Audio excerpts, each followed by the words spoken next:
damage via the transfer portal has been minimal this year. Iowa had quite a haul last year, both in and out via the portal. Remember, they brought in people like Cade McNamara, Deacon Hill, Eric All. You're on the list. Seth Anderson, Caleb Brown, Rusty Feth. A lot of great pieces, but they also lost some with Keegan Johnson, Arlen Bruce, and Justin Jacobs. This year, it's been pretty minimal. They lose Deontay Vines, Joe Labus, and Brenden Deasfernandes, also a player on that list, a DB that at times had appeared on the two deeps, dealt with some injuries at Iowa. I'll kind of give you my 2 cents to the situation as far as Brenden Deasfernandes leaving, what that leaves as far as the DB room is concerned, and where Brenden is receiving interest from in just a second. Before we do that, though, let's talk about aura.com/Hawkeyes. What is aura.com/Hawkeyes? Well, it's the link that you need to be typing into your browser at the end of this video. www.aura.com/Hawkeyes. Aura is a very well-known company, and the service they provide is basically protection of your identity, protection of your information.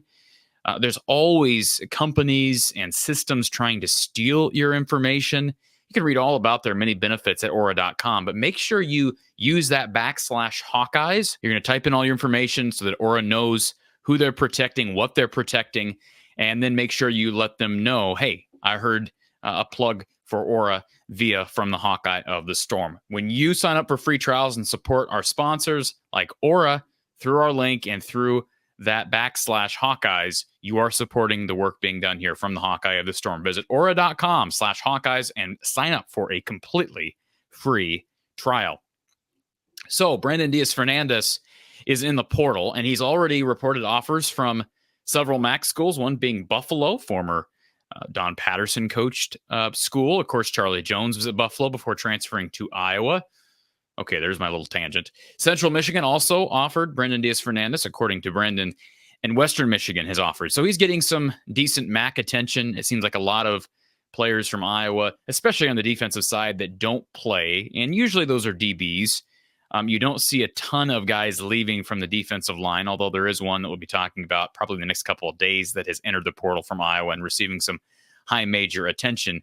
But Brenden did appear on the depth chart a time or two. I believe it was spring of 23. He was on the depth chart, and, he just kind of faded down. I did talk to his parents. He comes from a great family up in Michigan. Talked to his parents at the Cyhawk game in Ames. Very faithful couple as it relates to being at the Iowa event. So miss seeing them at home and on the road. And they could not be more genuine and more appreciative of the opportunity for Brenden. But it was clear that injuries had hurt his progress. And every time it seemed like he had kind of gotten a leg up with the depth chart and the competition, an injury would set him back. And there are some really good cornerbacks. There's no question about it in this system. We'll see what Cooper DeJean announces here pretty soon. I've told people, stay tuned for that. You'll want to stay tuned for that. Jamari Harris also is a guy who could come back for another year. And you have guys like Deshaun Lee who are young. TJ Hall is still young. Jamison Heinz got some time a couple of years back. So the defensive back room has been pretty much loaded, and give Phil Parker credit for that. But Brenden was just never really able to gain traction. So now he'll enter the portal. We'll see how long he holds out. He has not announced a decision as of yet. He is not with the team as it relates to bowl practice, as far as I'm aware.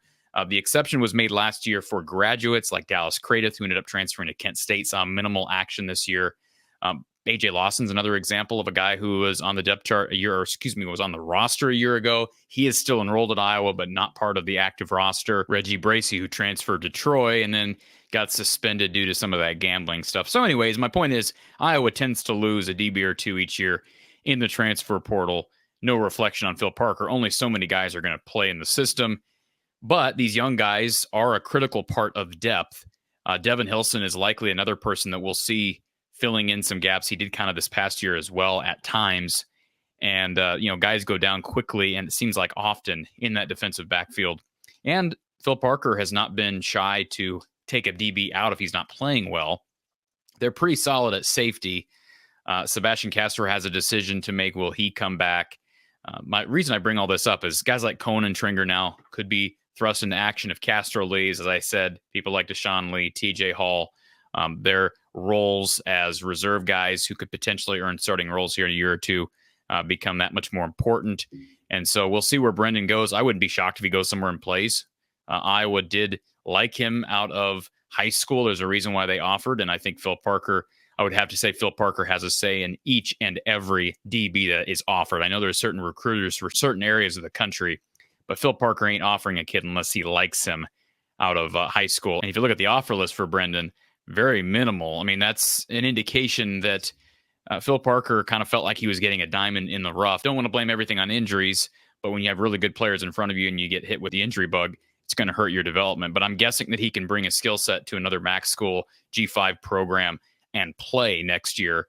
He had offers from Davenport, Northwood University, and Southeast Missouri State, according to 247 Sports, out of high school, and then Iowa. I remember when he initially got the offer and committed to Iowa, I was thinking, wow, Phil Parker going out on a limb here, but you trust Phil with evaluating players. So anybody that leaves Iowa as a DB, as long as he's got a good attitude, he's got good roots. Like I said, talked about his family.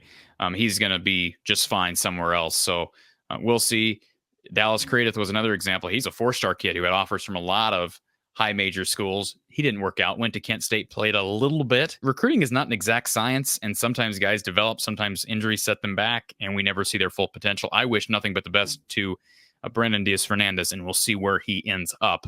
But it is a scholarship open for the Hawkeyes to potentially not go to the portal, but potentially bring an extra player back.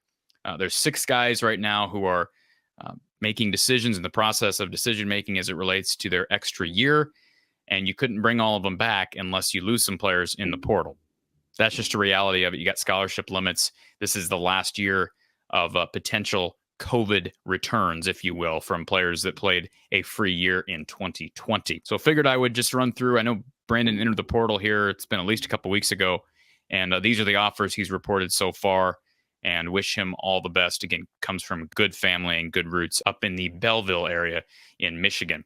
Appreciate you tuning in for another segment. Stay tuned. We've got a podcast with a special guest dropping tomorrow. We've got a show with Don Patterson Wednesday. More on the way here from the Hawkeye of the Storm. Stay tuned.